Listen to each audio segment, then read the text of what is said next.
All right, so welcome to all you folks in Dale Carnegie. We are going to film this and try this out. I hope this works out.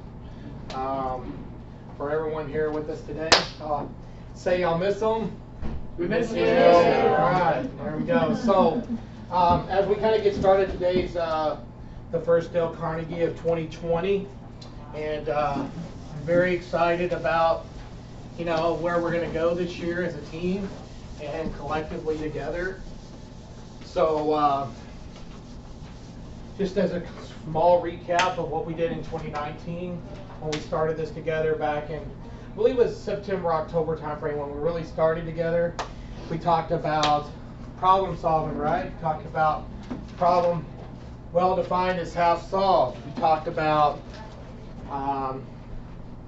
scheduling. We talked about planning. We talked about what's that? Time management, right? Managing the dashes, trying to avoid distraction and minimize the distractions and to be more efficient, right? We talked a lot about customer service, right? So our vision as a team is what? Be our guest. Right, so our vision is to be the best convenience store operator coast to coast, right? Doesn't mean we'll be the biggest, but we can be the best operator, okay? We talked a lot about what it means to be our guest, Ritz-Carlton, right? Wow service, right? Committing to creating experiences, right? So as part of the homework for this course that we're doing, we're going to build on the whole part about customer service and what we're going to talk about today, okay? I'm going to send everybody a YouTube video and I want you to watch it. It's about a 10-minute video, so you're going to have to find time. Don't want you watching this right in the middle of the biggest rush or whatever. If you prefer, I can send it in text or I can send an email. How do y'all want to get it? What's going to be easiest for you guys? Everybody agree text is okay? Yeah. Okay. So that way you can watch it at home, whatever. It'll be on YouTube. It's about a guy that started a non-affiliated minor league baseball team in Savannah, Georgia called the Savannah Bananas. And I don't want to give away a lot of the sauce with it, but even if you're not a sports fan, if you watch the story of what this guy's been able to do, it's absolutely, positively incredible. His name is Jesse Cole, all right? So I want you to watch that video, and I want you to think about it in the context of what I've been talking about with creating an experience, really resonating with every customer that comes to the door, okay? We talked about managing expenses, right? And minimizing waste, and just try to be more mindful of, that the inventory in our buildings costs money, and cups, they cost money, and anytime we throw something away or we don't make the best use of that money, that it matters, right, to our bottom line. So we talked about that, and then we talked about a lot of other variables that go into all of that, right? But that's kind of what we talked about, right? So today we're going to start the year off talking about 3 C's.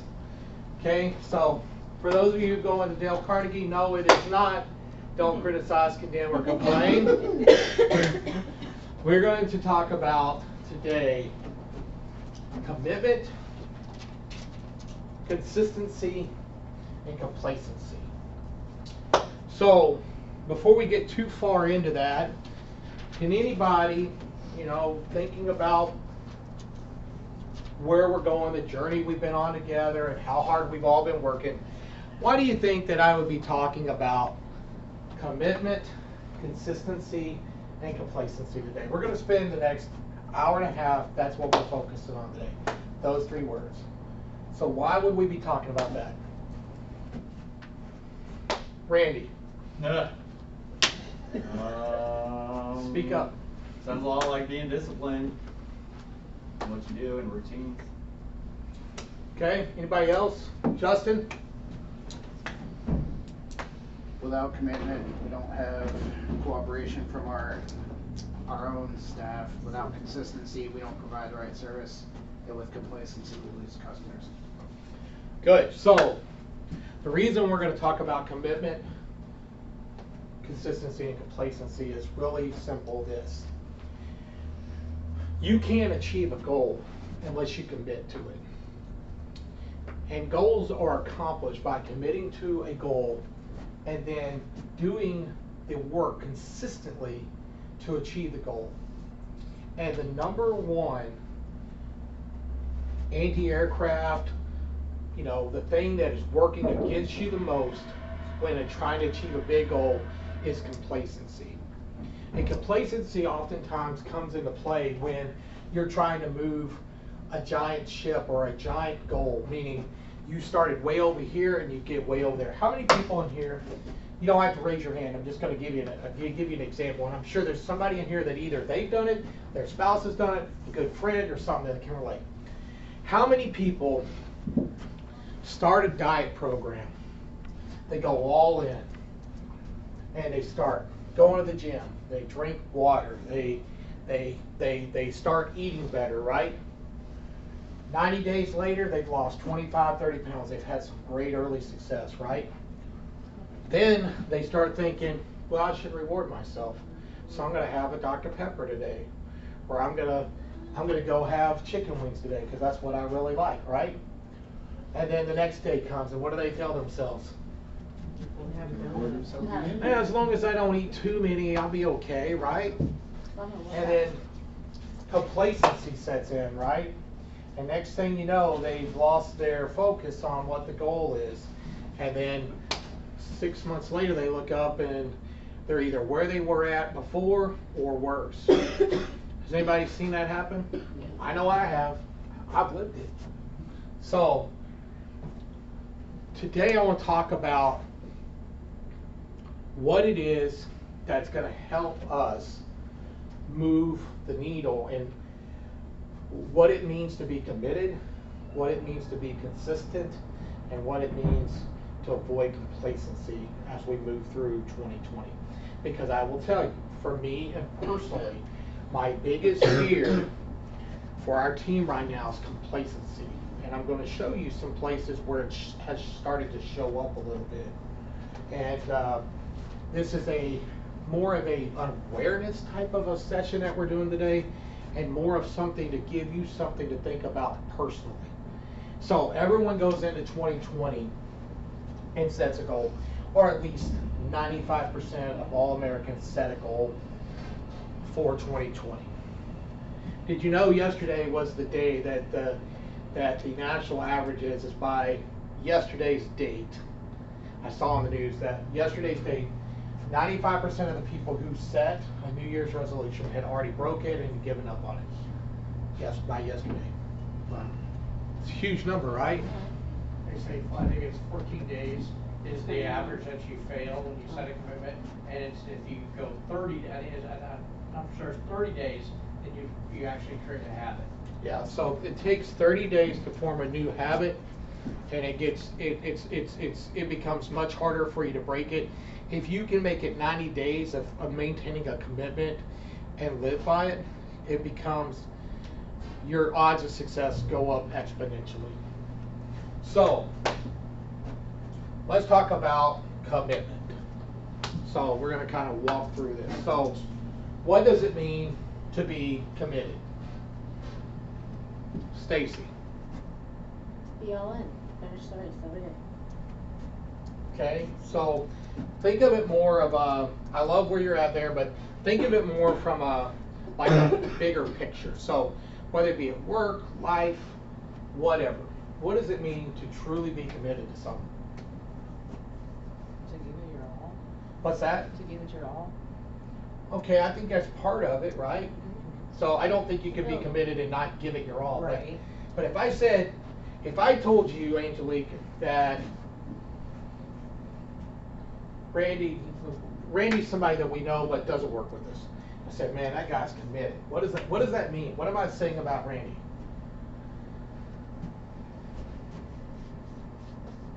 Christy, what do you think? That you're gonna do it every day. You're gonna keep on doing it every day, and that's part of consistency and commitment, that you're all in, like Stacy had said, and then you're giving it all, and you're doing it continually. Right, so when we commit, and when someone is committed, It is a minor contract, right? Whether it be with yourself or with another person. So if you commit to take a store, when we sit down and we gave every one of you the keys to your store, right? You made a commitment to run the best business you possibly could, right? I hope so, right? Okay? When you make a commitment to start dating somebody, you're committing to be honest and truthful and open with that person, and that you're going to uphold the parameters that you've set forth within the relationship, right? So commitment is a contract of sorts.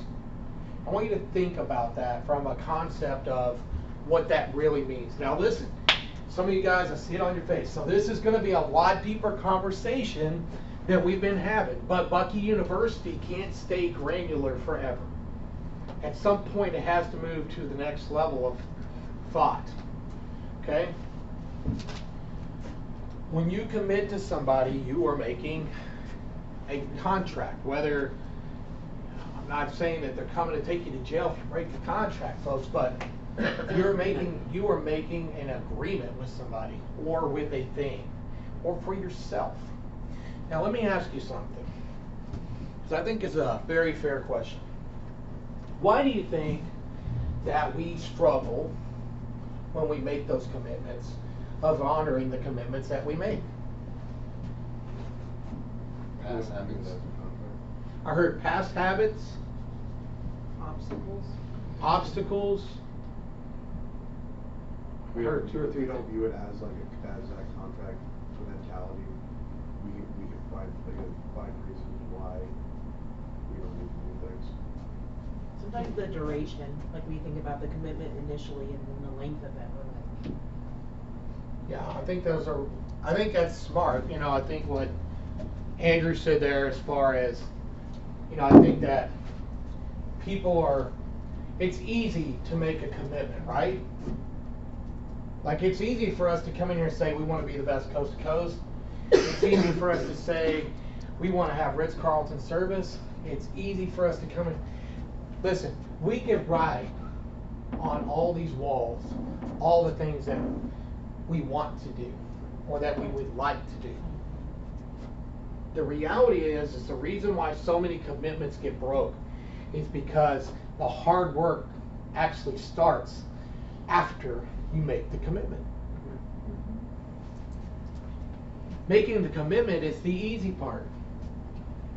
And for a lot of us, we have made commitments and broke commitments to ourselves and to others so much in life that I believe in today's society as a whole that a commitment doesn't carry the weight of what it used to be.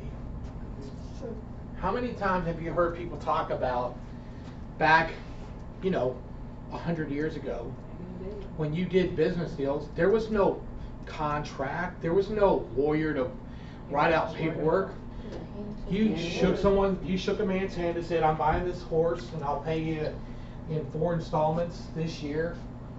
And your word was your bond. Yes or no? Yeah. No one would sell you anything today on a handshake agreement anymore. Well, if you're smart, you wouldn't. Right. I'm not selling somebody something that's got any value to it on a handshake agreement. So, as we think about commitments this year, and as I ask you to make commitments this year, it's important to me that you really think about the commitment that you're making. And when I ask you to commit to something, I want you to really think about it. And I want you to think of it in the context of you're making a handshake agreement with me from 1920, not 2020. And one of the biggest concept problems that we have right now is we have a commitment problem from top down, meaning with our employees even. How often do we see where they commit, Rashad, I'm going to work that shift for you tomorrow. And then tomorrow comes and where are they at? Something came up. Or don't show up or whatever, right? when we're talking our teams and we're doing those monthly meetings, and for the month of January, I think y'all should freeball it. I think I think it would be good for me to send out quarterly a few things that we need to cover, but y'all are all professionals, dude. Do y'all really need me to write out an agenda for you every month, make you have a meeting? No, I'm just just- based on what's going on in the store, you should be able to already kind of assess that. And that's And exactly based on right. our conference calls, we can use that information as well. And we're getting to a point now where it's probably more productive for you to talk about what the needs and what the focus is in your Yeah, own 'cause business. every store is. We had a year ago, we had to bring focus in together, right? Like we had to kind of bring everything Yeah. in, say these are what's gonna be important, right? Y'all should all know what's important, right? Everybody knows what's important to me: safety, do what you say, mean what you say, yes. Yeah. Customer service, carding, Yeah. uniform compliance, building sales, building teams, camaraderie. Yeah, Yeah. those are what's important, right? That's how we're gonna get there. So going back to the commitment piece, I don't wanna get too far off base. Really want you to think about that. And when you have your next meeting, I think you need to talk about what we're gonna talk about today. Maybe you bring that in a little bit, okay? But I think it's important that you make sure that each of your employees knows what the commitment is that you're asking of them. What are the commitments that we should be asking from our frontline teams? Show up for the shifts. Attendance, right? What else? Stay productive. Be productive, earn your pay, right? Don't need you to come in and be like Superman, but I don't need you to hold up the counter either, right? Do your part. If everybody does their part and works hard and gives a fair day's work for a fair day's pay, we're good, right? Right. That's all we're asking for. Not asking you to go rebuild Rome. Every now and then we get people that go above and beyond, that's great. But at the end of the day, I'm just looking for everyone to do their part. What else? Take care of the customers. Customer service, right? What else? About name badges. How about showing up with our name badge on, our shirts tucked in, Ready to our work. belt, Get a belt. shoes, right? Eating when you come in the door. How about taking care of your uniform? Being prideful about the way you look.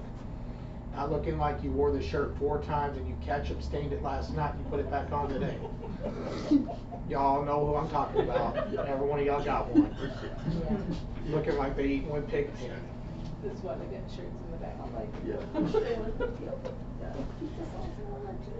So they have commitments, right? Take care of the customer, provide wow service, handle any complaint immediately, right? Don't let anybody leave the store mad, right? Complete the 5-minute walk around. I would love for them to just make a commitment that they're honest about it. If you didn't do it, don't sign it. If you did do it, sign it. If you didn't clean the ice cream machine fully, don't say you cleaned the ice cream machine fully. You know how the quickest way to know if someone really did or didn't clean the ice cream machine properly? Anybody guess? If the damn thing goes back in the freezer lock immediately, guess what? They didn't clean it. It's pretty simple. So when people tell me they cleaned their ice cream machine and then they put product in it and it went right back in the freezer lock, you didn't clean it. Sorry, you didn't pull the base off, you didn't clean the gaskets, and you didn't get it cleaned out inside there because there's a sensor in there. And that sensor gets ice cream on it. And guess what? If you don't clean it all the way up in there, it knows it. It's a good tattletale. It also gives you a countdown on the front of it. So for me, commitment starts with cashiers. So let's move on to the next. What are the commitments that we're asking for out of our shift managers and our assistants? I can't hear people talk to the ground. Leadership. Leadership. When I'm not there. Hold the standards when the manager's not there. What else? Self-management skills, a lot of training. else, they would wanna be trained themselves. What about open to feedback? What about willing to learn? What about willing to show up every day wanting to learn something new, right? Because quite honestly, that's what that role is, right? It's a learning role, right? How many of our team assistants and shifts lack that integrity? That co-manager and those shift managers lack that commitment to us to learn and to get better. And then for you guys, what are some of the normal, or I shouldn't say normal, what do you think the commitment that we expect out of you is? Make sure the store is open at all times. The same thing? Leadership. As leadership, Right. they lead to learn. Best we can. Yeah. Run and operate the business like it were our own business. I think that one right there is key, what Randy just said. The biggest commitment, and that kind of encompasses everything that we're talking about, is to operate and run and lead your store as though it were your own. To train the people that work for you, to offer opportunity, to offer the same hand to the person behind you that was offered to you at one point to help you up. There's a lot of people sitting in this room right now that came from the school of hard knocks.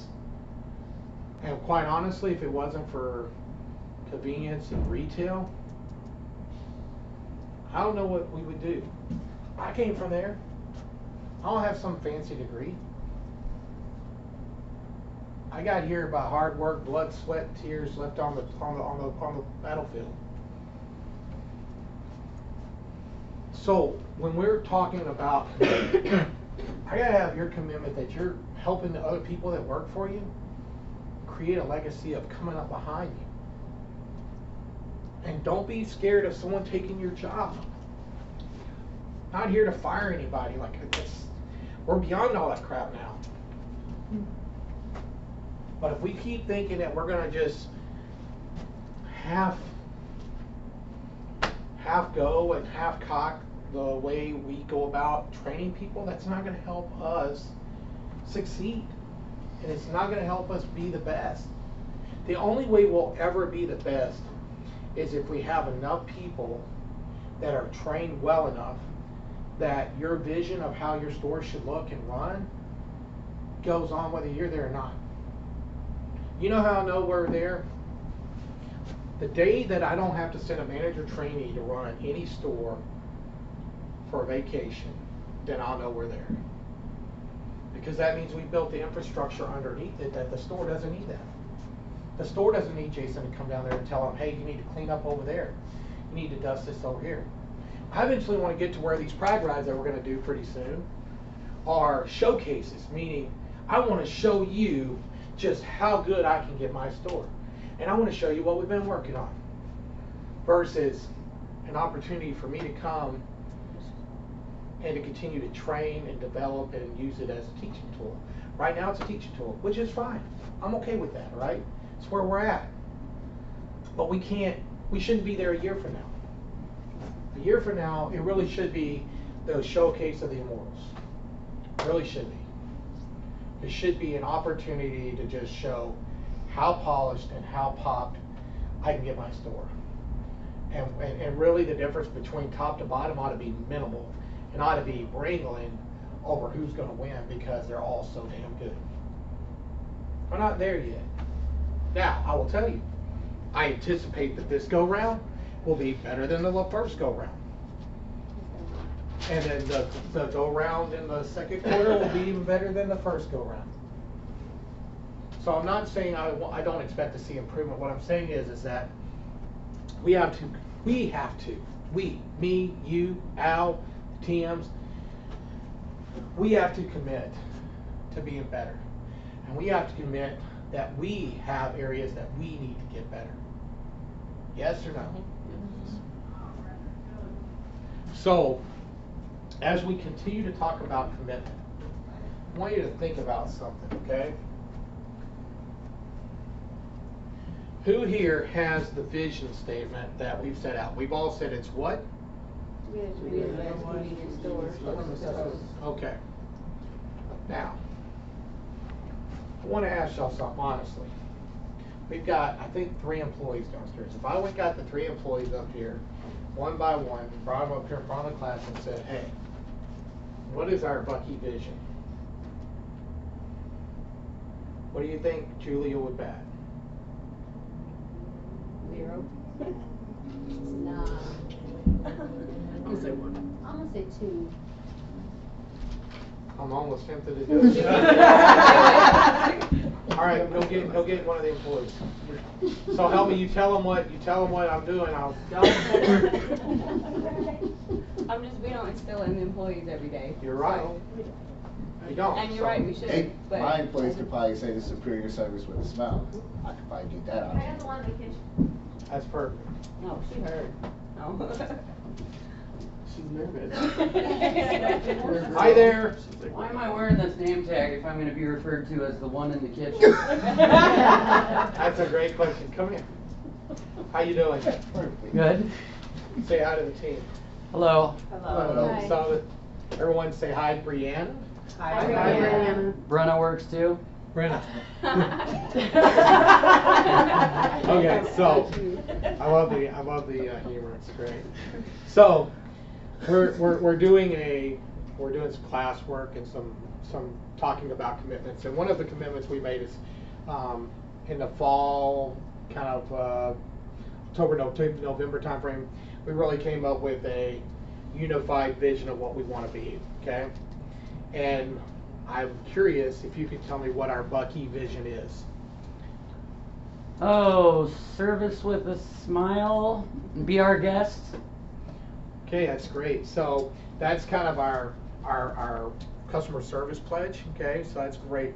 So our Bucky vision, just so you know, is we want to be the best convenience store operators coast to coast. Doesn't necessarily mean we'll be the biggest, but it means we operate best. So we have the best service and the best, cleanest stores. So that's what our vision is, okay?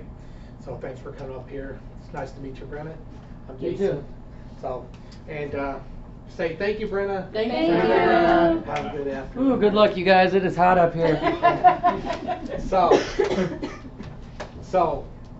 if we did this over and over, it's gonna be. She's on the right track. She said, be Yes, our guest. she did. So I was happy about that. So now here's the deal, though. Okay. So I want to caution you on something. Okay. It's great if they can tell us, right? And I'm going to come back to where I was with this other deal, but Can they do it? the key is do they live it?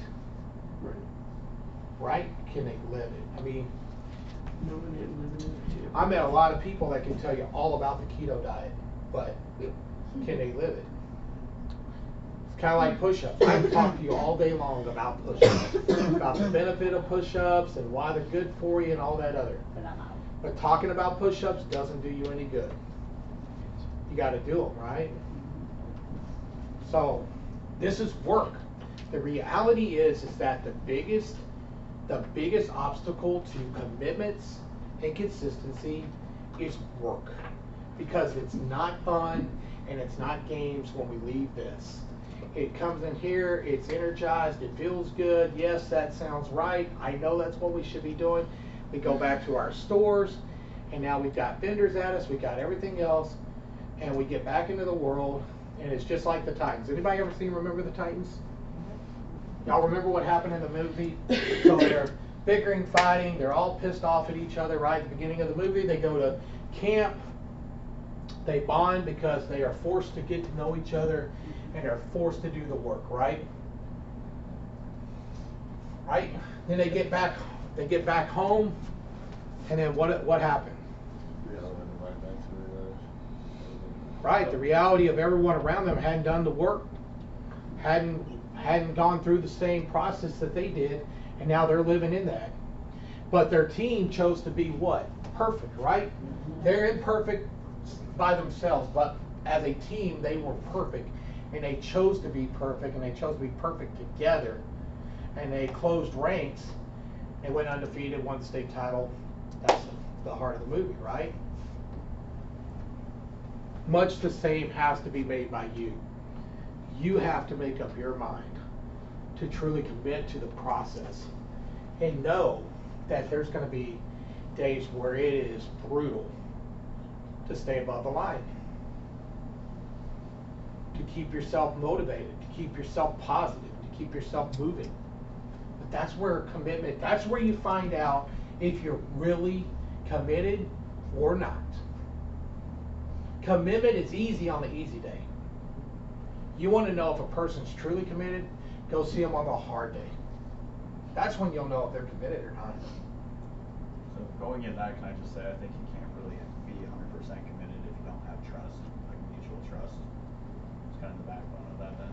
I completely agree. Do you trust the process? Do you trust the other person to do what they say they're going to do, right? Just like in a marriage or a relationship, you have to trust the other person to be in that committed relationship, right? And if one person's trust is far greater than the other person's, it usually causes friction, doesn't it? It's a great ad. Thank you, Randy. Appreciate that. So this isn't if you'll notice, this isn't designed to be preachy. I hope this is not coming across as preachy. What I'm trying to get you to do is to think about things differently. And to really think about what it is. So I feel like we spent the first 3 months of Bucky U of educating and really getting an understanding of what we're trying to do. Now we're moving into a phase of, okay, how do we really do it? So what I'm asking for today, and what the end game for today is, I want you to go home and think about it. And then I want you to send me a commitment statement tomorrow via email, okay? It don't need to be long. I'm not asking for 1,000-word paragraph, whatever. But what are you truly committing to? And quite honestly, I gotta be honest with you. If I'm doing this right, those commitments, there should be similar flavors, but they should all be different. What Christy commits to do at store 32 with her team should be different than what you're committing to at 72, because y'all have two totally different stores. Yeah, you should both be committing to great service, all that stuff, right? But I'm not looking for, listen, I do not want a big, snowy, fluffy pillow email. When you send the email, I want you to think about what I just spent the last 45 minutes talking about. I want you to think about what it is you are personally committing to, because that's our contract. That's our handshake agreement. So please don't put something in there that you're really not going to do and you're not in your soul committed to do it. Please don't. Don't disrespect me that way, and don't disrespect yourself that way, and don't disrespect the process. If you're not 100% all in on it, don't put it in there. Okay?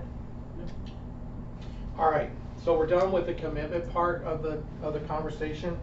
So today what we're going to do to make sure that this is as impactful as possible, we're going to break it into 3 sessions. So we did the first session on commitment. Next, when we come back, we're going to talk about consistency. In order to do that, I'm going to give everyone 10 minutes between both sessions. So it's a little bit more break time than we normally do, but I'll keep us on track to be out of here on time. So what I want to do now is take 10 minutes. It's 3:36, so if we could by 3:45 just be ready to roll, okay? Yep.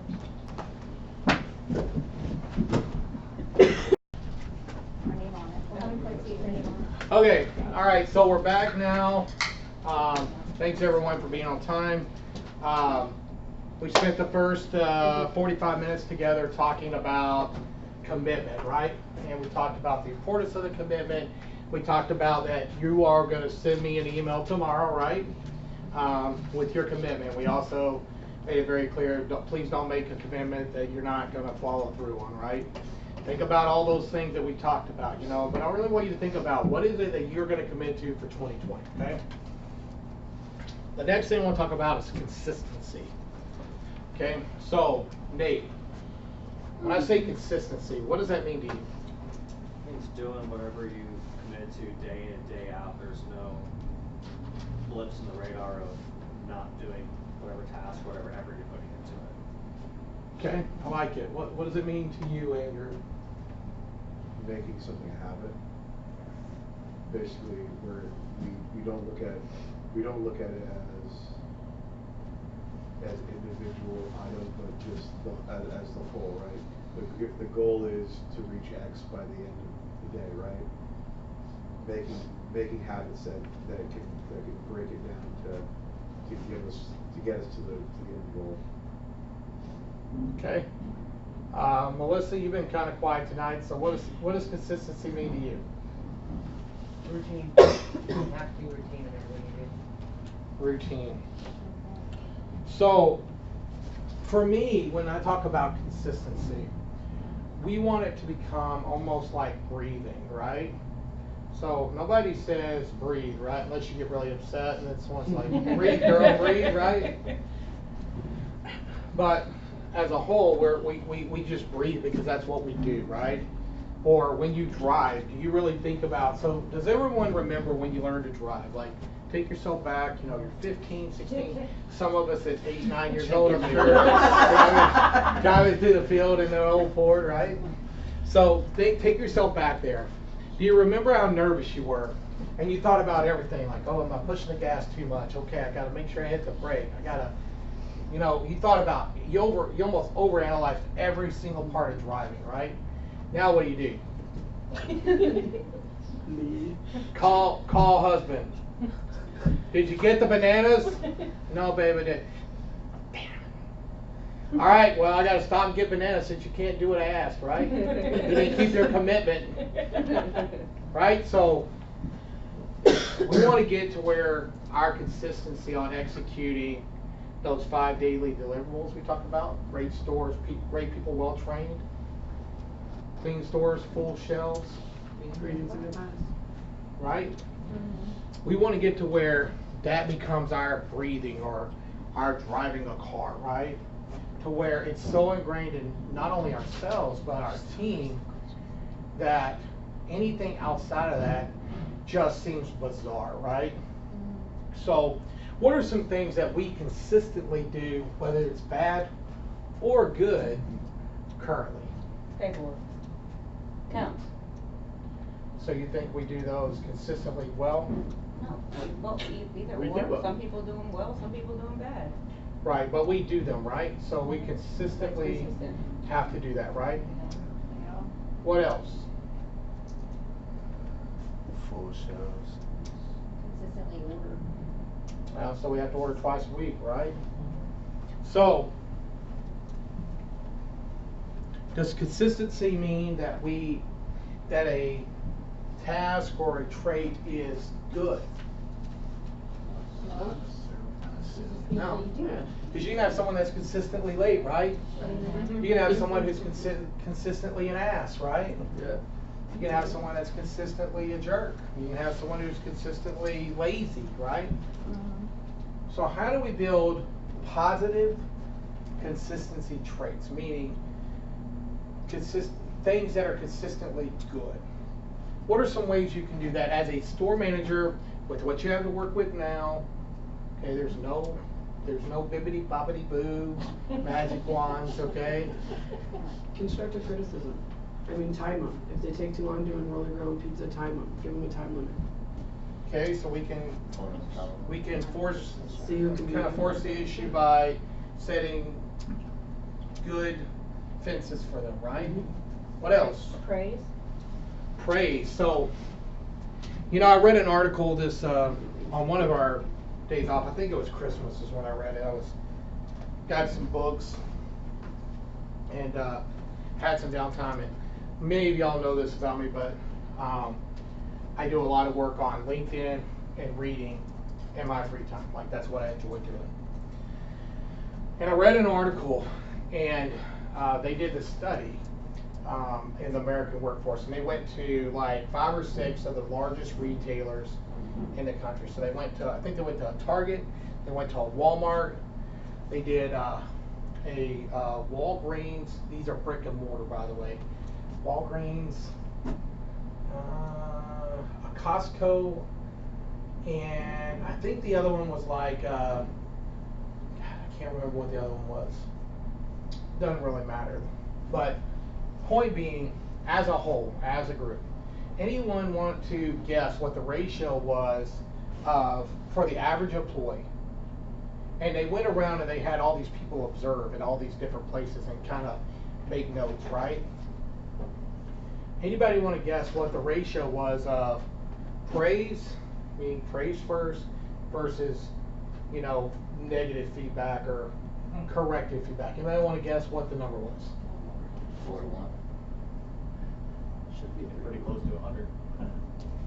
So the number actually was, for every good or praise that was given, on average across those stores that were tested, they received 8 negative vibes or feedback. Something they didn't do wrong, something they didn't complete. 1 to 8. Okay? The best one, and it wasn't even close, was Costco. And they had more of a 1 to 2 ratio. Anybody want to take a guess as to, as a brick and mortar, who has the most loyal and really probably the best glass door ratings and things like that from a retail establishment? It's Costco. Yeah. I mean, From a true retail. They're admired.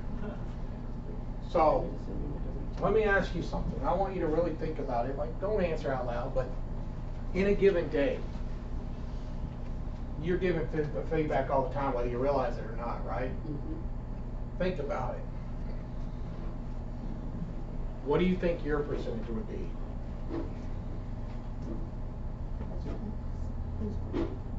Some of you probably not so good, right? It just depends on who's working. Some of you better than others, right? I want you to think about this from an employee retention point of view and an employee engagement point of view. And I want to tell you something. If your employees aren't engaged, if they are not committed, we just talked about commitment forever, right? If they're not committed, please tell me, somebody stand up where you're at, tell me, how can someone be consistently good if they're not committed?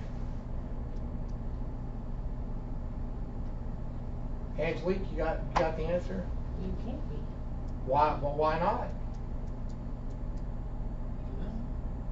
Huh? I don't know. That is your commitment, is being consistently good. Thank you. That's not necessarily their commitment, but Randy touched on it earlier. What? They don't trust you.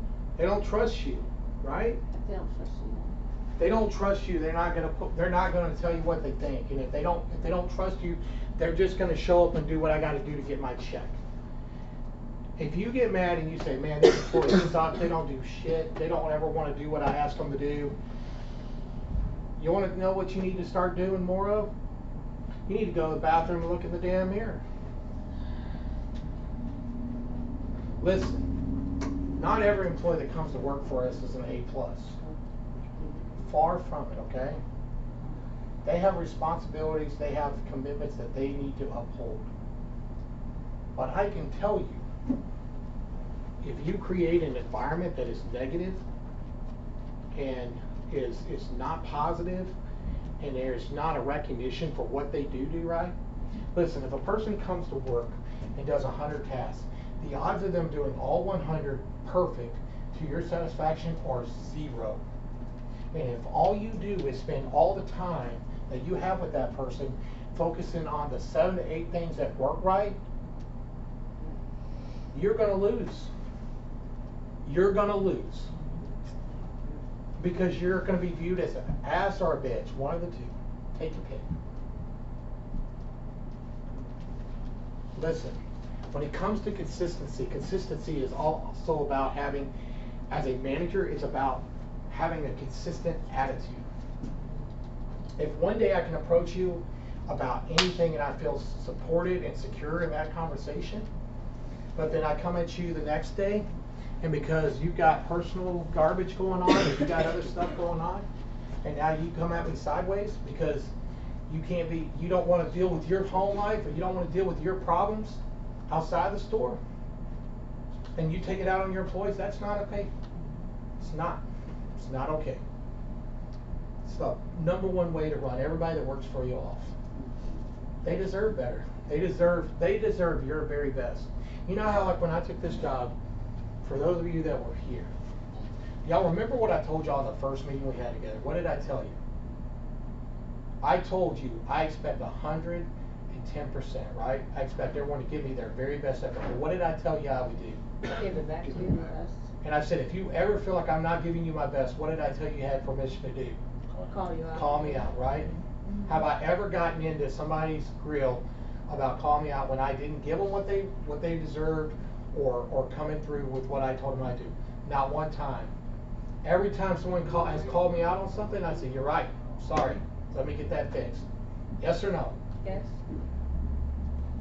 Consistency is about being able to self-reflect and to take into context of what's going on in and around you, so that way you can make corrective action. It's not about being perfect. Consistency does not mean perfect. If it did, there wouldn't be a word consistent, right? Consistent means above average the same way, right? So if I said, Justin, man, you are very consistent in your, you consistently score in the 90s on your audits. Does that mean that you get a 90 every time? No, there's going to be times where he's got an 85, but he gets a lot more 90s than he does 80s, right? That's consistent. If I say, Angelique, your store is consistently getting comments that we're not carding, does that mean that you never card? Did I say you never card? No, it just means that we consistently see that as an opportunity for us to work on, right? So when you're talking about things, I guess where I'm going with all this, we need to make sure that we are consistently recognizing our teams for the 95%, and that we're giving that as much weight as we do the 5%. Because if all we do in our interactions, if our interactions truly are only when there's something wrong or that there's not something right, we're not going to win. We're not going to have employees that believe we can be the best. Quite honestly, they don't care. We have to be different. In order for us to have a great team, we have to offer something that no one else offers. Sorry to tell y'all, but I don't have the best benefit package to give you to combat that. I don't have the best pay rates to combat that. I don't have some of the great things that some of these other organizations that we're going to be going up against in this quest, they have. Do you know what I do have? I have you guys. I have you guys. Does that mean we're never going to lose a person to somebody else because of those things? No. We're going to lose a manager. Why? Because there's an opportunity 2 miles from her house. She's not going to drive an hour every day. Yeah, I know you all know about it. Y'all talk about everything. There's no secrets at Bucky. Thanks. Listen, I want truth, I give you truth, right? Am I sour about her leaving? No. Am I happy about it? No. But listen, is it the right people? Let me ask you this: is it the right people? Is it the right people policy to encourage people to do what's best for them? Yes. Absolutely. That is the right people policy. If you live by the right people policy, you will have people follow you. You want to know why? Because they know you're real and you care. And whenever you put people above all the other BS, you will win. Yes, you're going to occasionally lose. We're losing somebody. Somebody that I think does a really good job. But at the same time, now it's gonna create an opportunity for somebody else. And if we're doing, all of us are doing our jobs, then we should be developing people, bringing people along, and it's part of the deal. I told y'all a year ago, one of the best ways to know if you're doing well is when you start having hard conversations with people about, well, I got offered this opportunity to go here to get promoted. Or I'm gonna go and do X, and I'm gonna better myself, right? Where you're losing is if you start hearing, well, I'm gonna go from here and I'm going across the street to work for the competitor because this place sucks. That ain't winning. But in this situation, she's closer to her girls. She's, 2 minutes from home, and it's the right personal decision. And I'm not ever gonna try to talk someone out of making what I believe to be the right personal decision. Now, if I think someone's being short-sighted or emotional in the moment, well, I'm gonna talk to them about that. Because I don't want to get the impression that I'm okay with people leaving. But I'm also not going to try to convince someone that I know has that what is the most important to them is their kids. That has an opportunity to be where they can be there, drop a hat if something happens. I'm not going down that road. Consistency, right? So I want you to ask yourself tonight, while you're driving home, maybe it's after you put the kids to bed, you feed everybody, and you're just alone in your thoughts. Maybe it's why you got the head on the pillow. I want you to ask yourself, am I being consistent in my approach and how I'm viewed by my customers, my team, my boss? You can even say your husband or significant other each day. And if the answer is no, then what I want you to think about is, what are some tweaks you can make? Many times these things, they don't have to be earth-shattering different, okay? You don't have to, not asking you to uproot your life. What I'm asking you to do is, what are some small things I can do? I listened to what you said. I probably don't say thank you enough. Now tomorrow, if you thought that, tomorrow, don't go in there and say, man, good. Hell yeah, thank you for sweeping up that piece of trash. Okay? You can't go from one extreme to the other. What you can do is make a more conscious effort that, hey, I just want to say, I really appreciate you, the bathrooms look fabulous, way to go. Can you say that? Or they go out and they do a good job of cleaning up the lot and everything, you go check it and say, hey man, that lot looks A+, way to go. Y'all see what I'm saying? Like, it's subtle, okay? Just remember, if a person works 40 hours in a week, how much of their life did they spend here that week? 25%, right? There's 168 hours in a week, right? So 40 is just shy of 25% of their time for that day was spent at work. Okay, and then probably another 25% spent sleeping, right? So if you think about it,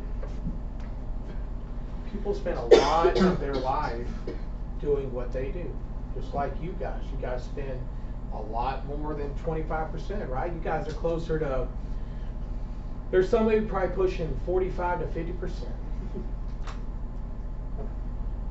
I would prefer you be in the 35 range. And we need to do what we got to do to get that where that is, because that's where the sweet spot is. I don't think you can do it on 40 hours, but I don't think that you need to do it on 70 either, or 65 for that matter, or even 60. In my mind, we've got to get it down to where our average manager works 50 to 52 hours a week, total done, into the story. We got to get it there. Why? Because that's how you get consistency, where you're not worn out. Who said I was tired a while ago? Somebody said that. Justin. Worn out, right? When you're worn out, what is your odds of being consistently good? Not good, right?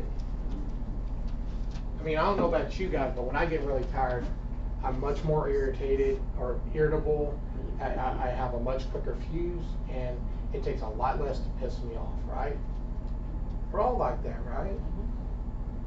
Getting rest is a key part of that. I talked to the TMs today, so we'll go ahead and announce that in this group. Don't steal their thunder with the team, but effective February, the first week of February, we are going to approve every single manager on the team will have one weekend that's completely theirs. No Saturday, no Sunday. We're starting there. Now, what am I going to do to make sure? I'm going to make sure that we contain the consistency that we've been building, and that we keep moving forward, and that we don't come in on Mondays to tsunamis. It's been a long time since we've had really a lot of bad tsunamis on Monday. We've had some here or there, but for the most part, Mondays have been, hey, we got a few things we need to get wrapped up, let's go. And the fall off from Monday morning to Tuesday or Wednesday is really not that different. We do well with this. We get 90 days where I feel comfortable that we've executed this and we got it all done. Starting in May, we'll go to every other.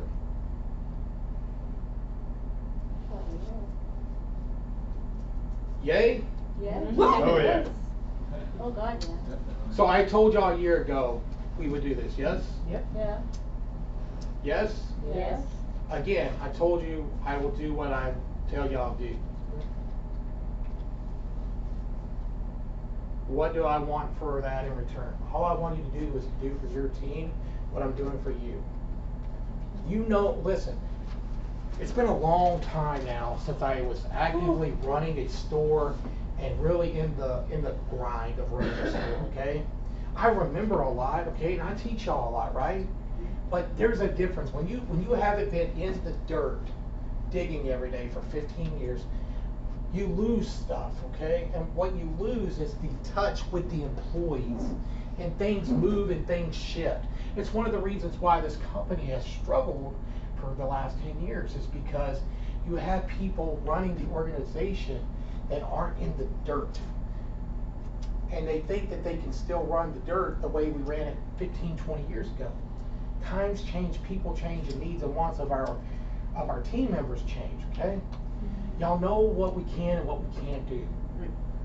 What I want you to do is figure out, what does each of your employees need to be consistent? What is it that they want? And in the areas where you can make a change, or you can tweak or do, then do something about it. Sometimes it doesn't cost a lot of money. Sometimes it doesn't cost a lot of time. Sometimes it just might be that somebody really wants to go to a concert and causes a little bit of inconsistent or a little bit of an inconvenience for you, but will mean the world to that person. It could be this person does not have a lot of money and never gets to eat out. And you know that they like McDonald's. And maybe one day you say, hey, I'm going to run an errand real quick, and you run across the street, buy them their favorite McDonald's meal, and bring it back and set it down there and go, I know that times are tough. That's for you. Thanks for everything you do. If you got somebody who can never afford to do that, what do you think a difference that made? $5 out of your pocket? I mean, I hope everyone in this room has got $5 if they did that once a month, that's not going to bankrupt the horses and the land and all the handshake deals, right? Right. But do we slow down and do that stuff? And I just don't think we do enough of that kind of stuff. I don't care if you call me and said, hey, Jay, I cooked a pizza for the team today and fed them, okay? This is what we accomplished. This was the goal we set, so I fed them pizza from the store. Guess what I'm going to say? Cool. Good job. Way to go. Tell everybody how much I appreciate them. Does that mean we can cook pizza for everybody every day? No. No, but like if you, but Right. I'm not talking about we have to do things every day. In fact, that would take away from it, because then it becomes consistent. Right. And you don't get the effect. Right. Look, Consistency is born out of a deep personal commitment to doing something, or doing something long enough that it becomes habit or habitual. Habitual consistency are the same, right? What I'm asking you is to start working with your team to create habituals that you want.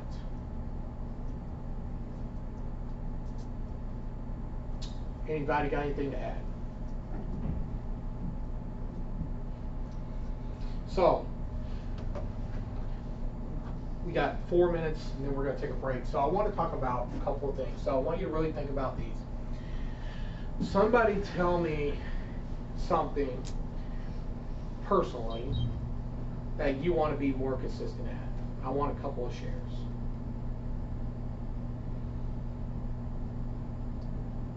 Yep. I want to get better at greeting my employees when they walk through the door. Okay. Just getting more consistent on making sure that they feel as welcome as like when we talk about doing it for the customers. Okay. Who else? Al, what's something that you could become more consistent at? I'm actually, I'm working at more at, we discussed this the other day, about being, for me, overly excited. I can be positive, but give more of an appearance of excitement when I'm around others. Okay, so being more outwardly excited about what we're doing. Yep. Okay? Anybody else? One more share. Brandon, how about you? Showing more praise to more of our sales associates on our team. I feel like I do a pretty darn good job with managers and assistants and things like that, but getting it all the way down to the bottom line associates. I think that's a great one. So like for all of us above store, I think the importance of making sure that we really heap the praise on and the love on for those frontline folks is very critical, so that they see that from top down. So that's a good one. Appreciate you sharing that. Listen, in closing about this consistency thing, consistency is heavily driven by a personal decision. Sounds very ironic to say it, but you really have to make a commitment to be consistent. It's its own commitment. So as we take this break and you guys go do what you do, I want you to be thinking. Should be a little bit quieter this one. Be thinking in your mind about, how do I show up every day and be more consistent in my delivery? How do I show up every day and be consistent in giving a little bit more to the customer? How do I be a little bit more consistent, giving a little bit more to my employees? How do I be a little bit more consistent of going home and giving more to my spouse? What can I do a little bit more to make them feel appreciated? And I'll tell you that last one, that's the spouse piece, boyfriend, girlfriend, significant other, could even be your dog if you don't have a significant other. Oftentimes in our world, they're the people who get the least from us. And that's not okay. So, think about it. And think about what a difference it'll make if you gave them 10% more than what you currently give. What a change it can make in not only your life, but in the lives around you. All right, 4:15, be back here at 4:25, and then we will go for about 20 minutes on complacency, and we will be done, all right? All right.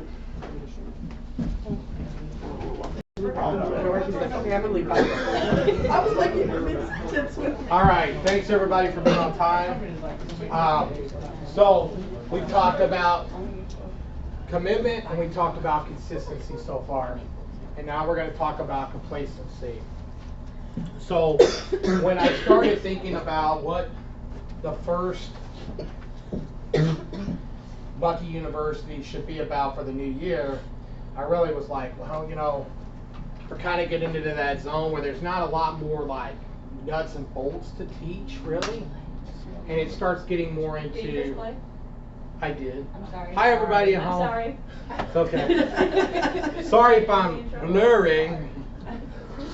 I was told I was blurry after the fact. So if I am blurry, I hope that it hasn't been too distracting. So, getting back on track here. So, complacency. So, I started thinking in my mind, like, for us as a team, what is one of the things that I have seen or what I feel like we're going through right now? And I got to be honest with you. I think that through the holidays, that messes with people. Like, we all have, quite frankly, we all have baggage and we all have things that are going on. There's a lot of distractions. The holidays brings up memories, some that are good, some that are not so good. We have parties to be at. We've got other challenges. We got to go shopping. You got to go get this cake. You got a holiday party you get invited to. It's just, there's a lot going on, right? And not to mention the fact that everyone else around you is going through that, which creates even more chaos. Customers are a little less friendly because they're in modes. They're a little bit all over the place. You have some that are even more friendly, right? But it's just a weird time. And so with that, I feel like in the month of December, we started seeing a little bit of some complacency seep into a couple areas. So before we go into those, when I say complacency, what do you think I'm talking about? Or what does that mean in general terms? Let's go to Nate on this one. Just not holding the standard quo and starting to slip up a little bit. Yeah, so we see some digression, right? Doesn't mean we go from the standard to the ditch. It just means we're not as sharp as we need to be, right? We become complacent, right? And maybe we don't react the same way when we get that score. So if we get an audit and we've been getting consistently 70 to 85%, we get one that's 55, 2 months ago we'd have been like pissed, livid. We would have been doing everything we could to make sure that by that next week we're right back on track or better, right? Maybe we're like, oh well, next week will be all right, but we really didn't change, right? So some areas that I saw us see some complacency in, and I really want you to think about these and make sure this applies to you, that we're addressing it, okay? So the main areas are audit scores. So with the audits, it's not so much about the scores as it is some of the mistakes we're making. There's just a lot of small oopsies, and where we just, it just tells me we're not being as diligent on crossing our T's and dotting our I's and looking at the paperwork and taking that extra 5 minutes to make sure it's right before we put it up and we file it away. And you guys work too hard day to day to mail it in once or twice a week and have 1 or 2 days trip you up on what would otherwise be a perfect score. So don't let that happen, okay? Uniforms. Seeing more, way too many situations where we don't have our name badges and the store manager's there. I mean, that just shouldn't ever happen. I shouldn't come in your store and be like, where's her name badge? And you're like, I'll get her one. Like, you should have caught it. I mean, you're there with them all the time, right? The other areas are floors. So it's very easy this time of year to get complacent on floors because it is a bitch to keep those floors clean. Okay? Straight up, all right? And while I don't necessarily expect them to be as sparkling clean and pretty and pristine as they are in the spring, they gotta be presentable, and it can't look like we haven't mopped them in 2 weeks, okay? And there's a lot of times I've walked in here lately and it's looked like it's been a minute since they've had really good. And the thing is that I get it. I saw Joe mopping when I came in. Okay, so I know they're getting mopped, but we're not getting them clean. So we're not being diligent about it, or we're waiting too long to get to them. Mopping floors this time of year is almost a full-time job, especially on days like we had the other day. Today's not as bad, but tomorrow, Friday, when the moisture starts falling, it's going to be the same thing. And if we don't stay on top of it, we won't we're not gonna have the standard we want. One other tip I'll give you. As soon as the event's done, meaning it's past, it's quit snowing, and especially once you've seen the sun come, get the damn salt off your walkway. That is the #1 thing that causes all the problem is the salt. It gets drug into the store, and then it gets thrown all over the place, and then it gets mopped, and then it gets diluted, and then it just smears salt all over the floor.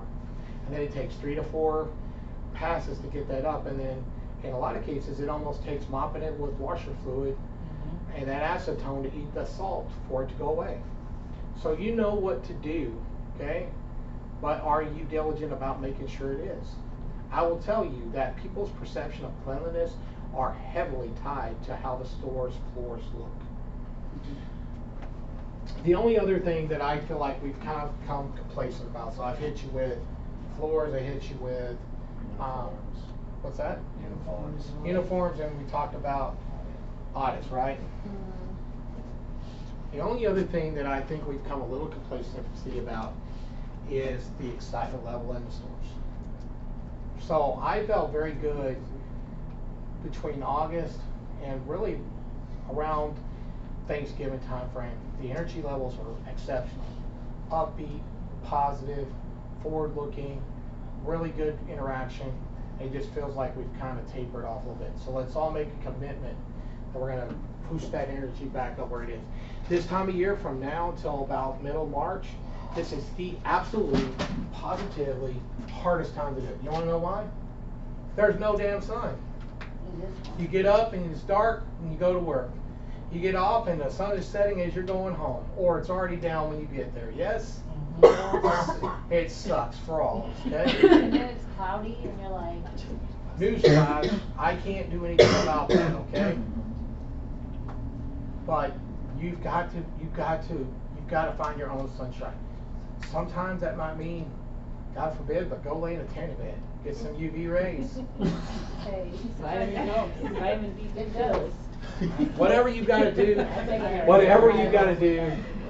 I'm saying if you need to go home and turn every light in your house on full blast, go get you one of those chicken lamps that they put on chickens when they're babies. Hang that thing up. Whatever you gotta do, all kidding aside. Yeah, we're gonna go tan.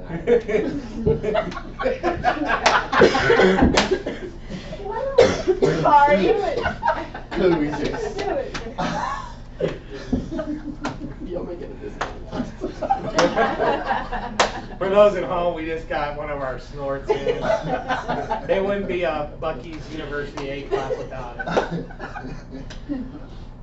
But in all seriousness, whatever you need to do to like find some of the things that you really like to do in the winter time that you can try to get those endorphins flowing. This time of year, it's difficult. It really is. But you got to remember, we talked about it earlier, commitment and consistency when we talked about you setting the tone. So if your mood elevator is only at a 6, you're going to be the highest mood elevator in the building. And if you have that, welcome to Bucky's. Then don't expect everyone else around you to be at a level 8.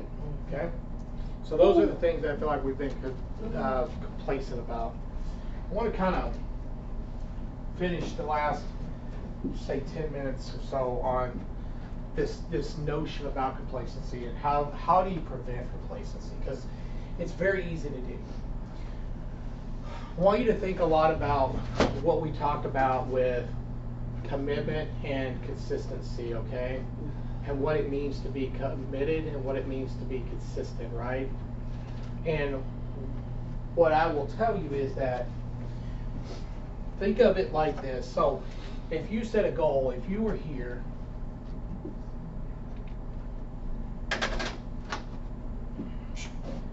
if you're here, this is Kayleen, okay?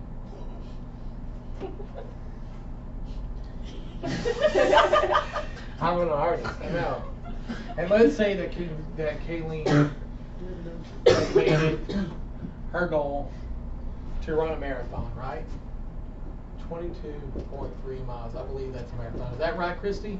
I thought it was more like 25. I thought it was 26.9. Somebody look it up. We don't want to be inaccurate here. We want to be factually correct. What are we looking at? How many miles? In a marathon. 26.5. 26.5. She's still gonna say, come on. Hey Siri, how many miles are in a marathon? One marathon is 26.22 miles. There we go. 26.2. I know it was 26. All right. 26.22. All right. So, Kayleen starts running. She's been training for this day for her whole life. Okay.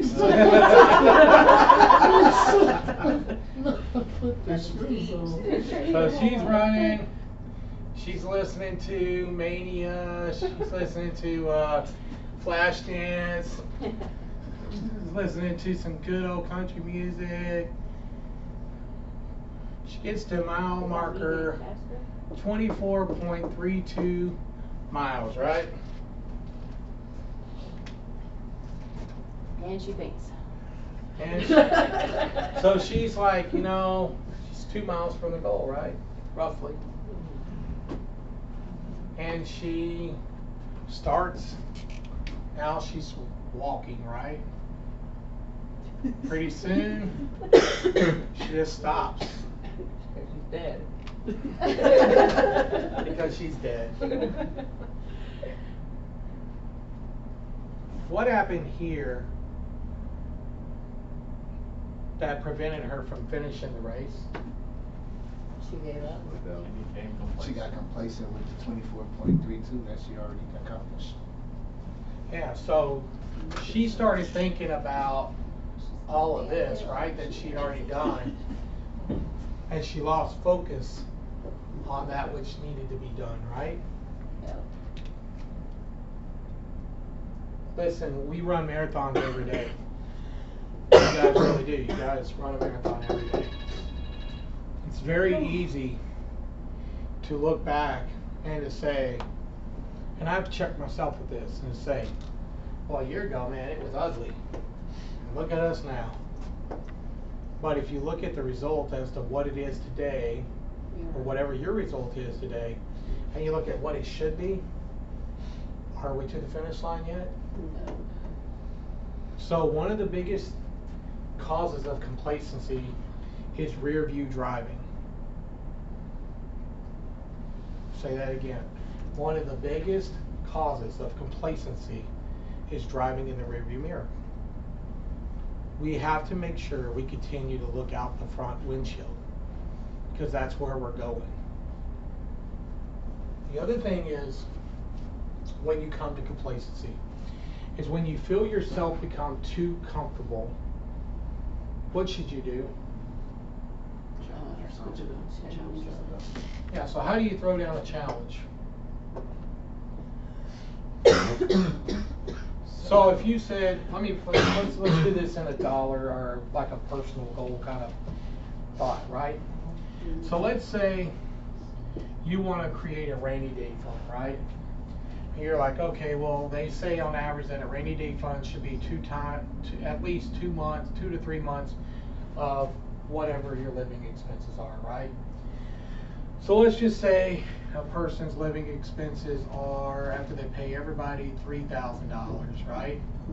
So that means we need $6,000 in the bank. Now that includes rent, that includes groceries, that includes housing notes, everything. Okay, so this isn't pocket cash, okay? I was just thinking like, Well, if you figure $1,000, yeah, $1,200 no, for you're a right. house, Yeah, no, you're right. We were just, I'm like, it just adds up quickly. Yeah. So let's say we need $6,000, right? So we say, well, we want to accomplish this in 1 year. So how much do we need to accomplish or save a month in order to save $6,000 in a year? $500, right? All right. So let's say we do this and we're consistent and we get to November, right? So in November, we've been doing this, we have $5,500 in our savings account, right? Okay, so December 1st comes. We make that last $500 payment, now I've got $6,000. if you're a smart person with your money, what should you do? Keep going. feeling like you've never hit it. Right, so you should say, okay, I got 6,000 in my savings account now. Now I'm going to come up with a new goal, right? So now I say, well, my truck is 3 years old. I'll probably drive it another 3 years, but I want to have $10,000 down payment, whatever, right? Right. So I do the same thing and I keep going. Why am I talking about personal finance? Because money's an easy way to draw an example. Right. When you feel yourself getting close to a goal, you really need to be evaluating what the next goal is, so that way you break through the goal. So often what I see with goal setting, and this happens all the time, weight loss, everything. How many times have you, think about yourself and people that you know, how often have you seen where somebody will put a number on themselves like 75 pounds they want to lose, right? Okay? And they get to like 72 and they can't lose that last 3 pounds to push through this. Do you want to know why? It's mental. It's mental, because if they then said, you know what, screw that, I want to lose 100, they're gonna bust right on through that and go right on, and really probably not change any habits. It's mental. So when you get close to a goal, if you set a goal target and you get really close to it, the human tendency is to pump the brakes. We're almost there, right? So what the goal is then, if you really want to live a prosperous and a great life, is to set a new goal so that you go right on through that goal and you keep going. This is how you create greatness. One goal becomes a new goal, becomes a new goal, becomes a new goal. Money-wise, set aside. And listen, for some of those out of you that struggle with money, I'll challenge you right now. You don't need to tell me, do it for yourself. If you can't afford $500, I understand. There's nobody in this room, nobody that can't scrape $50 a month at a minimum. And if you try to tell me you can't, bring me your bank statement with all your expenses, I'll sit down and I'll show you 100. But save that each month. If you save $50 a month, only $50 a month, in a year you've got $600. And if you're so strapped that challenges you to do that, 600 is going to seem like 1,000.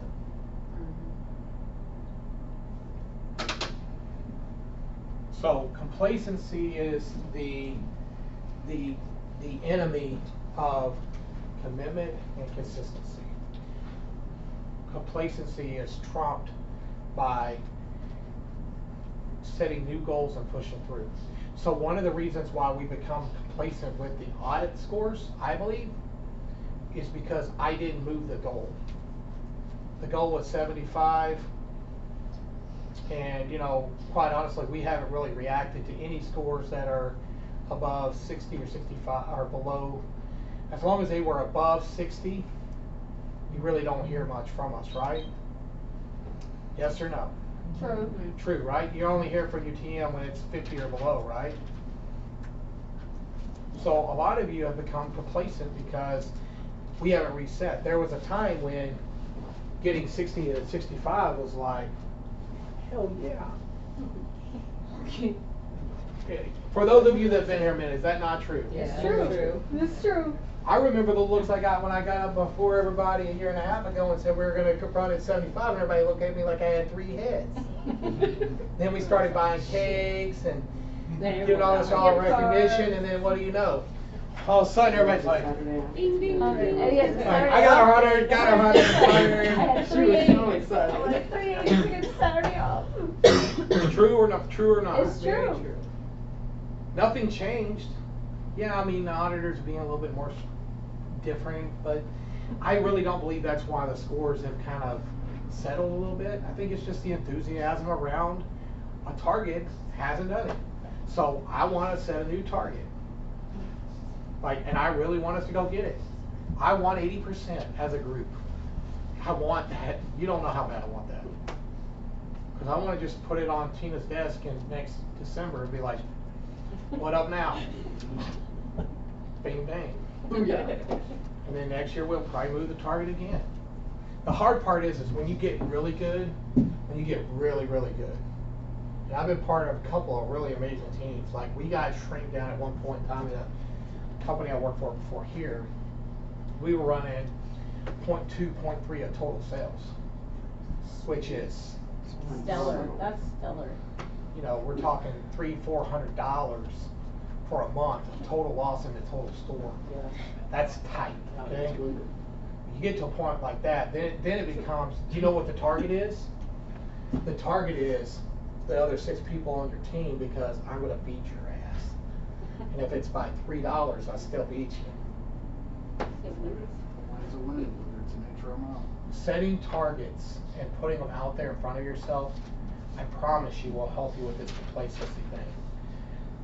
Set a goal. Say, you know, and maybe for some of you right now, the realistic goal is I don't want more than one of my mystery shops to have a note about an untucked shirt or a name tag, right?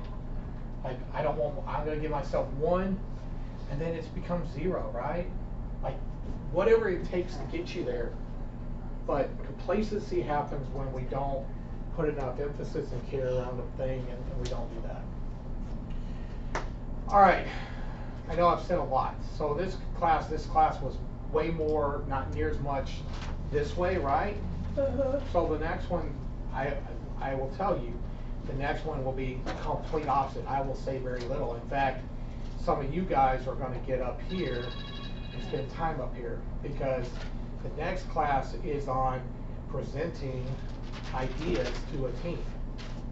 And so I will hand select several of you that are going to cover a topic with the team. And I'm going to be looking for who brings energy, who brings ideas, who brings stories. Why am I doing this? Because this is a safe zone. And some of you can really gain confidence by going through this exercise. Before we call it a night, are there any questions? Can I make like one observation with this? I don't think you touched on like competition, healthy competition. It goes like with like racing.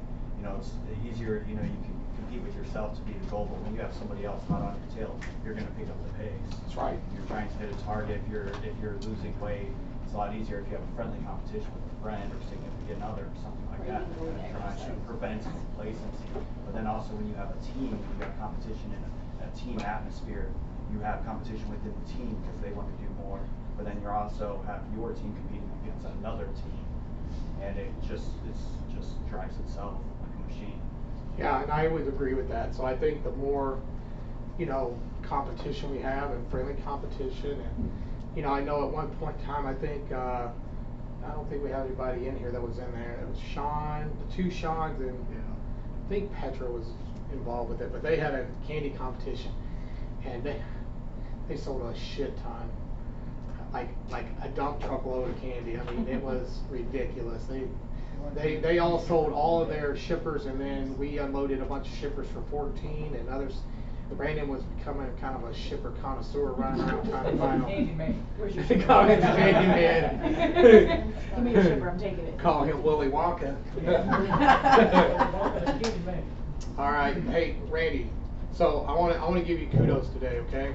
And I don't do this very often, but I want to give you special kudos for this class because you added 2 small but very valuable comments. So your comment about this team aspect, and then you made the comment about trust. I think both of those were very insightful and very impactful.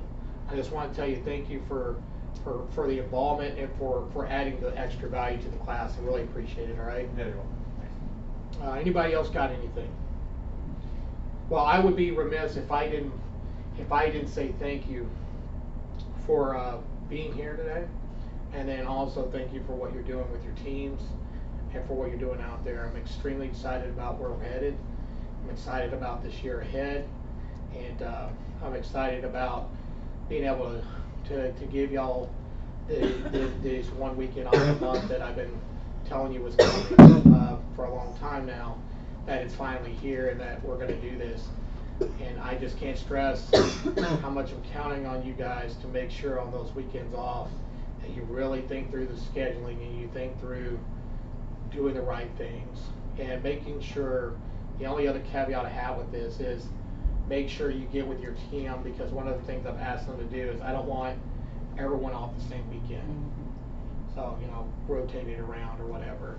And work amongst yourselves to try to make sure that, you know, if Melissa's got something she really wants to do with family or something, really needs that first weekend off, you know, if you can work it to where you can work so she can be off, let's do that. Let's help each other out. Let's be a team about it, all right? And when all else fails, if you've got two that really, really want it, and maybe we have to draw a name out of the hat. Okay? All right, any final questions, thoughts, concerns? Was this helpful at all? Yes. So, I like I said, I think it's a different form of the class. I don't know that this is a class. I think it's more of a motivational type of a message, and more of a giving you something really to think about as it relates to how you battle each day, okay? All right, you all have a safe trip home, and thanks again, all right?